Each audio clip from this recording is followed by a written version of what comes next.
Nk'uko twabibasezeranyije rero uyu munsi tugiye kurebera hamwe imiti ya diyabete. Diyabete burya ni indwara ishobora kuvurwa igakira iramutse yitaweho.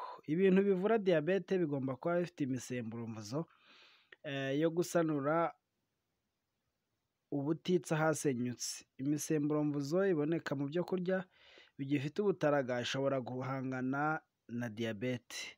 Hariho diyabete z'uburyo bunyuranye zivurwa nabyo kandi hakoreshejwe uburyo bunyuranye. Mu kuvura diyabete hakoreshwa ibi bikurikira: hari ibiribwa, ibinyobwa, isuku, ikiruhuko, gahunda, imyitozo ngororamubiri n'ibindi.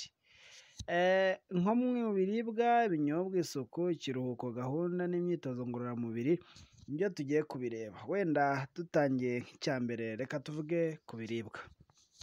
Ku biribwa uwitwa Dr Ernest Schneider mu gitabo cyitwa Santé par la nature yaravuze ngo ibyo kurya bifite uruhare runini ku barwayi ba diyabete. Ingero z'ibyo kurya wakoresha urwaye diyabete none ni ibihe? Hari ibinyampeke, hari ingano, hari umuceri utanogerejwe, hari umutsima w'ingano wuzuye cyangwa umutsima wa sayiri, hamwe n'ibirayi, soya, amavuta y'ibigori ndetse n'ay'ibihwagari. Kubirya nk'uko Imana yabiremye ngo burya ni akarusho. Muri makeya kubirya mu butaraga bwabyo bitabanje gucishwa hirya no hino mu nganda. Ni ngombwa kandi kugabanya poroteyine igihe ufite umwuka unuka cyangwa ushaririye mu muhogo cyangwa ujya wishimagura mu myanya y'ibanga. Ukeneye vitamine A iboneka muri karoti, ukaboneka mu binyomoro, muri epinari, imboga rwatsi, ibinyampeke n'ibindi bifite vitamine C kugira ngo utazarwara ubuhumyi.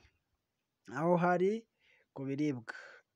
Ku binyobwa, ibinyobwa nabyo ngo bifite uruhare mu kuvura indwara ya diyabete. Ibinyobwa ni nk'imitobe, imitobe ya epinari, imitobe y'ibyatsi biribwa, imitobe ya za persile, seleri, amashu, imitobe y'imitonore n'ibindi. Ibyo bigabanya isukari mu maraso maze insuline igasubizwa kuri gahunda. Ni byiza kubikoresha bisekuye cyangwa umutobe wabyo ariko utabanje kuwuteka. Ikindi cya gatatu ni ikiruhuko. Ikiruhuko hari nko kota akazuba ka mu gitondo cyangwa ka nimugoroba. Hari ukwiruhura umubiri ukoresheje gutekereza no gusoma ibyiza, kwiruhura mu bwenge, ukora imirimo isaba imbaraga z'umubiri.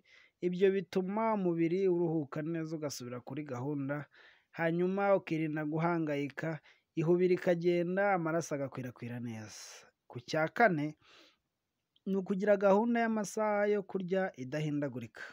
Kugira gahunda y'amasaha yo kurya idahindagurika nabyo bizafasha. Ubwo gahunda nziza ni mu gitondo, ni ku manywa ndetse ni na nimugoroba, ariko ibyiza bikaba byaba mu gitondo ndetse na nimugoroba. Tubibutse ko ifunguro rya mu gitondo rikwiye kuba ari rinini ndetse ritubutse, rifitemo ibyuzuye byose ngo umubiri ukore neza, ibyubaka umubiri, ibitera indwara, ibirinda indwara ndetse n'amavitamine n'ibindi. Rero nimugoroba umuntu akarya bike kandi ntarye nijoro cyane. Reka tujye ku kagingo ka gatanu. Imyitozo ngororamubiri nayo irakenewe: kwiruka, gukataza, koga mu kiyaga, mu kidendezi n'ibindi. Gusimbuka umugozi, gusimbagurika uri ahantu hari umwuka mwiza, gusimbuka amakeri n'ibindi. Ibyo bikorwa ku rugero rwiza kandi bigashyira isukari myiza. OMS ivuga yuko umuntu akwiye gukora siporo byibura iminota 15 kugera kuri 30.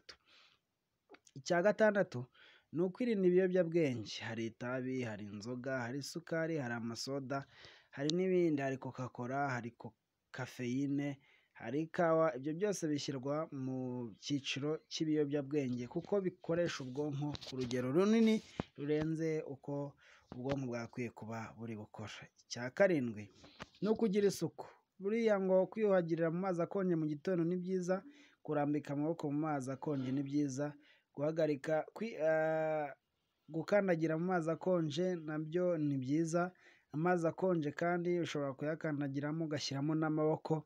Ibyo byagufasha gukora isuku mu kanwa ndetse n'umubiri wose, umuntu akiyuhagira ibyo bishobora gufasha. Rero reka dusoreze aha ngaha, hanyuma ubutaha tuzaza turi kubabwira umuti nyirizina w'iyi ndwara imaze kwahagiza isi, dore ko Imana ntako itatugiriye ngo iduhe ibyiza byinshi. Rero mu migani haranditse ngo mu by'ukuri kumenya bizanezeza ubugingo bwawe.